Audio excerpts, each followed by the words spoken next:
നമ്മുടെ അടുത്ത് സ്റ്റഫ് ഉണ്ടെങ്കിലും നമ്മുടെ അടുത്ത് കഴിവുണ്ടെങ്കിലും ആ കഴിവുണ്ട് എന്നുള്ളത് കൃത്യമായിട്ട് ആളുകളിലേക്ക് എത്തേണ്ടത് വളരെ ഇമ്പോർട്ടൻ്റ് ആണ്. അത് റൈറ്റ് ഓഡിയൻസിലേക്ക് എത്തേണ്ടത് വളരെ ഇമ്പോർട്ടൻ്റ് ആണ്.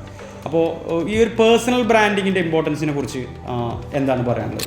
ഞാൻ മനസ്സിലാക്കണം എന്താണെന്ന് വെച്ചാൽ ഈ ബിസിനസ്സുകൾ ഗ്രോ ചെയ്യാനുള്ളൊരു കാരണം ഇപ്പോൾ റീസെൻ്റായിട്ട് പല ബിസിനസ്സുകളും അതിൻ്റെ ഫൗണ്ടേഴ്സ് ഓണേഴ്സ് എല്ലാം ഇതിനങ്ങ് ക്യാരി ചെയ്ത് വരികയാണ്.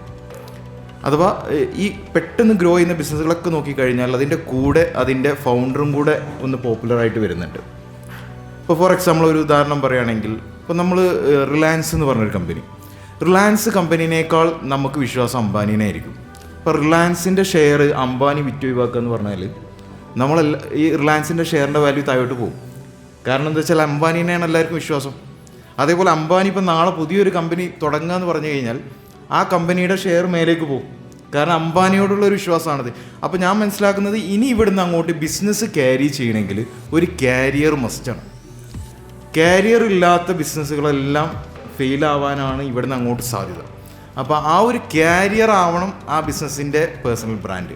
അത് ചിലപ്പോൾ ഓണറാവാം, പ്രൊമോട്ടറാവാം, അതേപോലെ തന്നെ അതിൻ്റെ ഫൗണ്ടറാവാം. പക്ഷെ അത് ഒരിക്കലും അതിൻ്റെ എംപ്ലോയീസോ കാര്യങ്ങളോ ആകരുത്. ഇങ്ങനെയുള്ള കീ പേഴ്സൺസിനെ വേണം അതിൻ്റെ ഒരു കാരിയറായിട്ട് കൊണ്ടു നടക്കാൻ.